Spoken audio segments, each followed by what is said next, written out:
Welcome, Michaela. So this is the first episode. What we're talking here about, this is the first episode of my podcast. I actually don't even have a name yet, but I'm thinking it's going to be something like Judo for Life. I haven't really decided yet, but I thought, just because I really love Judo so much, and I know you love Judo, and I wanted to talk to people that use this sport, not just, I think the biggest thing is coming out of the Olympic Games and my whole life being structured around Judo and sport, and then not being involved in it later that much in my life. I really was like, I struggled. So I guess what this podcast is about is helping those who either don't have Judo as a philosophy in their life and really help them become stronger, and those other sportsmen, as they transition out of sport into something else in their life, that they still carry those ideas forward. So in that, welcome, Michaela, Whitebooi. Is that your surname? Because I keep in my head I keep saying Whitebooi. Is it Whitebooi, and my first name is actually Geronay. Geronay. Because some people confuse and then they think I'm two people. Especially because I fight 52 and 48. They're like, what, twins? Yeah, but thank you for having me, Marlon. I'm happy to be a part of it. And number one. Yeah, the first, right? So Michaela, what started you in Judo? Why did you start Judo? My story is actually really boring. Like, why? I'm serious. Give it to me. Let's hear the question. So I just went with a friend. Yeah. I joined her. She went to training. She started Judo, obviously, and I was just watching her. How old are you? I think I was about 10. Okay. Yeah, that was back 2006. Okay. Yes. But then I saw like, what are these people doing? Why are they falling? Like, the roles that and then I just started from there and then never stopped. Ah. Yeah. Okay, wait. So where are you from? PE. PE, where in PE? Boyson's Park. Okay. Port Elizabeth. Okay, yes. So you're like, because right now we are sitting in Tux, yes, at Tux University. So it's a long way away in many cases. Like how did you actually move and bridge that journey from Boyson's Park all the way to Tux University? Okay, so what happened was my previous coach probably saw like a little sparkle in me with my judo career starting out as young. And then 2009, I got an opportunity to apply for the Tuxport High School, where I could do my school and be like focused on judo. Yeah. Only one sport, like a lot of kids go to a normal school where they can do 3 or 4 types of sports just to have a feeling. But when you know what you want in the beginning, so Judo was the number one sport, so when I came to Tux, that was the focus. So were you doing any other sports? Because I mean, like were you doing other sports? Yes, but not like 100%. It was just like in school. So I was like playing soccer, like a boy. And were you playing with the boys? Yes. Okay. And netball. Okay. But I knew netball wasn't for me because my height. But I mean, there are short girls that play netball. Yeah, but not like in the top leagues. Right. You won't find anyone that's that short. So I mean, like, so were you always like that type of go-getter, pusher in sports and other things? Yes, definitely. I never wanted to lose. If I had to lose, I would probably hit someone. And I mean, like, I think this is a critical element of wanting to go at high levels. I mean, for those who don't know, Michaela is African champion currently. She's like one of the only, I mean, she's been junior Africa champion how many times? Twice Junior Africa champion. She's competed around the world, been on the world circuit. Currently going for the Tokyo 2020. That is like high level. And it takes a certain mindset to push through and keep going at this level. Because I mean, judo is not very well funded in South Africa and Africa at large, and it's really tough to stay motivated and do that and then still study. And she's a graduate as well. I mean, it's hard to put all that shit together. I mean, like, what kept you going to where you are at the moment and pushing through? I'm talking about right from school, right? Yeah. From that time when you were back there in Boysons. I think just the background where I came from firstly. Sure. Yeah, just my mom being the only one working, my dad passing away. So that was like a motivation for me just to push and just have like a future for myself, because I see the people back at home where they leading to, and I don't want to go in that direction. Sure. I want something for myself. So when I came to the school, and like especially the first time when my mom had to leave me behind, I was like, what? I'm gonna die out here. You can't leave me with this crazy man. And that's the first time I met coach. Right. That's the crazy Yeah, man. definitely. But just having that dream, thinking that I need a future for myself, I need to look after my mom in some way, give back to her, and just wanting to be something, just something inside of me saying that I want to be successful. Awesome. You know? Awesome. I mean, like, okay, so I think that's a big tribute from where you came from, because obviously I know myself, coming from Enedel on this side of the world, and what life is like there in Noordgesig, and what people think there, and just I think it's inspiring to have to drive and keep going for your dreams, because it's not like the money is there, it's not like the opportunity is like screaming at you, but you still go out and create it. And that's one of those things that I think judo brings, because like we were talking before we started recording, was that judo is all about falling. Yeah. It's more about falling than the throwing, actually. Because if you're not scared to fall, then you definitely you can go ahead and do all the throws you want, right? Because you're not scared. Yeah. And I think like these are some of the things in life that we should really think about, because we're always scared, and many people in business, in relationships, in all spheres of life, they're mostly scared of failing. Because what happens if people say this? What happens if that happens? And we all get stuck in all the nonsense. But actually, if you're just like, you know what, I'm going to try this thing, it doesn't really matter if it doesn't work. Whether I fail or not. It's going to happen. Either way, it's about getting up and trying again. So I'd like to say well done and commend you on that. So currently, let's just get to where it is right now on your Olympic journey. Where are you at this moment in time? What is happening? I was actually seeing, I'm on a group, because I'm on a group with the Mozambican committee, and they were saying like it's less than 365 days to the Olympic Games. It's getting tense. I don't know the number, but I mean like it's really close. Yeah. Less than a year away. It's like Ichibam times. What's happening? Where you at? Mindset, I'm there. I'm there. Okay, cool. I think it's just the training part where I actually want to go more abroad, just having more feeling of different judo, like maybe Japan, Europe, just getting that different vibe, the different space. Because when I was in Zagreb now for the Grand Prix, those people's judo is amazing. I can't believe the throws, the movement. It's like they're on another planet, man. Yeah, this is the problem, and I mean, like this is a whole other level of conversation that we will one day have, probably on this thing. But I mean, like this is the problem with us as Africans going to Europe. I mean, they're doing that all the time. They're competing all the time. They got enough training partners, and I mean, you're lightweight. Yes. So I mean, girls at your level, they don't exist. No. Not in South Africa. Not at all. I mean, it's hard to even pull them together in Africa, let alone in South Africa. And I mean, that's really tough for you. Even for myself as an 81, trying to we struggle to get people together. Imagine on your side and on Yunel's side, which is like she's on the opposite end as well. I mean, there's hardly any big girls to compete with her. So I mean, like, how are you getting through that? How are you? Because you said mindset, you're there, you're at Tokyo. So like, and that's the first step. But how, in terms of now bridging this gap, how are you actually doing it? What is your training regimen like? What does it look like for you at this moment in time, taking those little steps? Because Africa Games is also around the corner. Yes.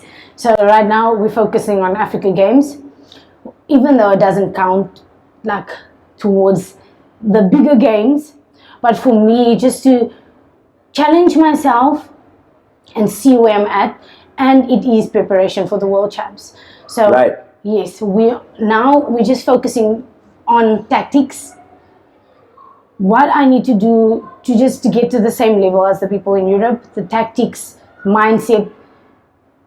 We're training hard, really hard, but it's more about the mental game. that behind all. 100%. So I mean, okay, so let's just talk about what the training looks like. So we're talking about morning running. Yes. Then we have gym straight after. So we have a cardio. It's mixed with a weight gym. But right now we're doing body weight. Okay. And then we have judo in the evening. The judo is basically just focusing more on defense type of working, groundwork, because that is very important right now. And then also fitness. Okay, so it seems like it's updated quite a bit from, obviously Nicola's shifting the program according to what you need to work on, and I mean, like, I guess I would like to leave a little nugget in there for other people who are not necessarily top athletes, but that they need to just get fitter. And I mean, I always liked the fact that it was winter, because then during winter I would come out with my summer body. Out of, because winter would be the best time to, like, instead of me hibernating and me sleeping, I would convince myself during that time. I mean, it's difficult. It's different when we're competing, because we compete all the time. So there's always a reason to stay fit, and coach will never let you sleep. So that's one thing. But I always had this imagination in my mind that during winter is a great time to train, because summer body is gonna come, and that's 3 months. So now it's already August. But time is running out. no summer body. For those who haven't been practicing, it's tough. But let's just talk about, what would you advise if someone is, I mean, you go to the same gym where lots of normal people train as well. Yes. So what would you advise if I was like, Michaela, I need to get fit. I want to lose like 5 kilos. Sure. I'm the wrong person to talk about losing weight, because I never lose weight, Marlon. Okay, but my I need weight to train. is like set. Okay. I need to exercise. How do I do it? Well, first you have to set up a plan. Okay. Okay. Look at your time schedule. Okay. When do you have time? So you would have to try and get gym in for about 45 minutes to an hour. Okay. Not less than that, because then you're wasting your own time. Okay. Okay. Cardio is very, very good for losing weight. Yeah. Okay. And then body weight exercises. Don't do. What if I don't train? I mean, like, I using cardio. Now you're saying I must do running. Yes, or maybe cycling. Start off with cycling. Cycling is, speed. Cool. Some jams. Okay, cool. Yes. Put on some music. Get on the bike. Okay, cool. I can do that. Maybe you don't, or you can do walking as well on the treadmill. Not running. Start off with walking, and then slowly the next day or the day after, maybe for a week even, then you start running. Okay, Yes. cool. That makes sense. So then after that, so I need a plan. So you need a plan. You need to get like some cardio going, Yes. especially if you need to lose some weight. And then the diet. Yeah. You can't be going to gym and then be eating lots of sweets. It's not gonna work. So is it the sweets that the problem, or is it like? Maybe it's not the it's not the sweets. It's not the sweets. It's the amount of sweets that you eat. So slow down and all that. Yes. Don't eat too much. Yes. You can have now and then. You can have. Just take it. Just slow it down a little bit. Okay, cool. I love that. And maybe a supplement just to help as well. All right. Well, I mean, I'm pretty sure you can find a lot of this stuff. I mean, like, if I was going to start something like this, I mean, I'm going to get Nicola on here at some point, so he will definitely give his take on how any normal person should start. But I mean, in my head, I would say, if you want to be fit, and I got this question once. In fact, this boy, he sent me a message, and he said, he Facebooked me, and he said, I want to gain a lot of weight, and I want to gain some weight, and I want to become strong. How do I do it? And I was like, first, it depends on what you want. Like, where you at now, and then where do you want to get to? Yeah. Like you said, plan. And what type of strong, Yeah, exactly. And I mean, I assumed it was sports strong and not gym. So he wants to be like bodybuilder, or? Exactly, it's different. I don't even know how to get there. But I mean, the one thing is like, what do you want? So like, if you know, I'm 60 kilograms, I want to be 70 kilograms, but I want to be a 70 kilogram fit person, not a 70 kilogram gym bunny. And then I'm like, okay, cool. Well, in that case there, you need to then just find who's the closest person to you that is that. And then go and say, can I train with you? Or do you have an idea? Can I follow your plan? Because that'll help me actually get where I need to get to. So if hi, so so basically, it's like connect with someone that can actually help you. What I will do, and I think I'm inspired now by what you just said. I might even leave on the bottom of this link to this other ideas of people can train and do diets and things like that, just as a basic, or links to other people that are good at these things, because we kind of followed someone else's program as well. Yeah, and usually people just go onto like YouTube and then they want to try and follow people's things, but it doesn't work out. Yeah. Because that person is not really connected to you. Yeah. You're like just following someone and then he's doing something else and you're like, nah.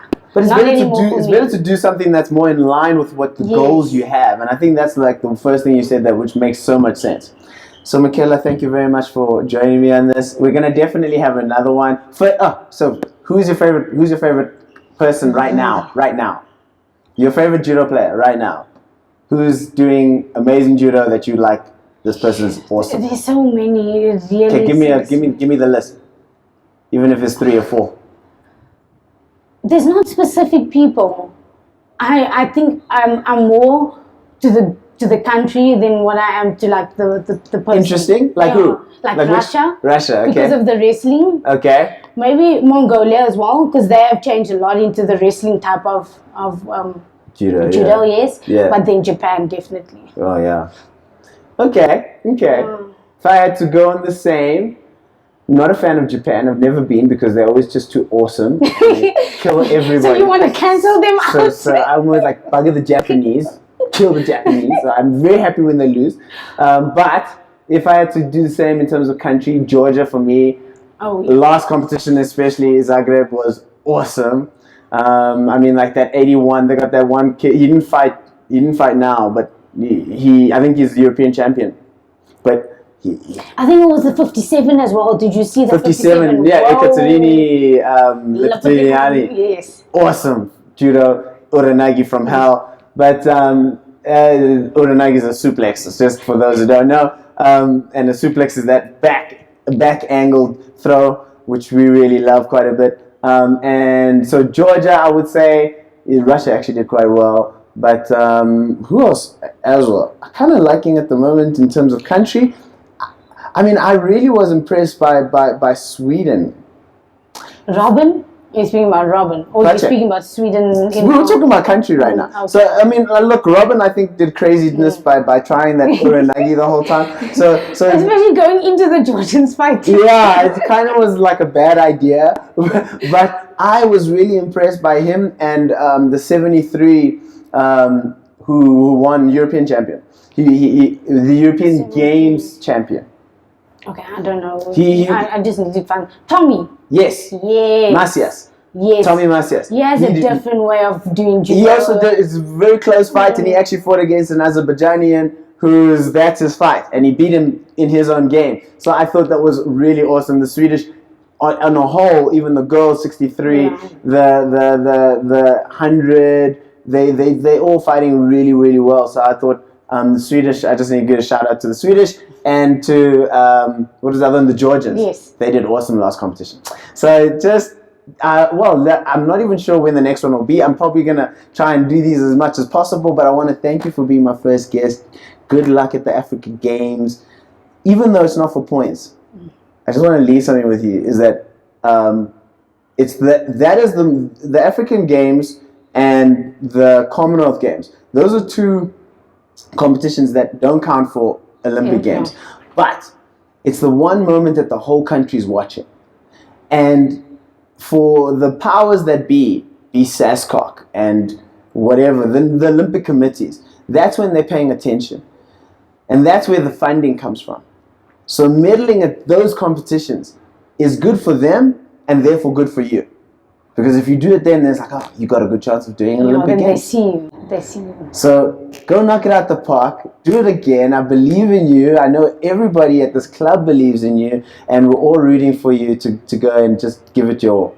Thank you so much for having me, Marlon. My pleasure. And thank you for the wise words. I will really keep it in mind, especially when I step onto the mat. Sometimes, like when I'm on the mat, I do lose that type of vision or a little bit of faith, but just having it coming from someone who knows the struggle and has been through that road. I really appreciate it. Thank you. Awesome. Yeah. Thank you. Okay. Cool. Ciao.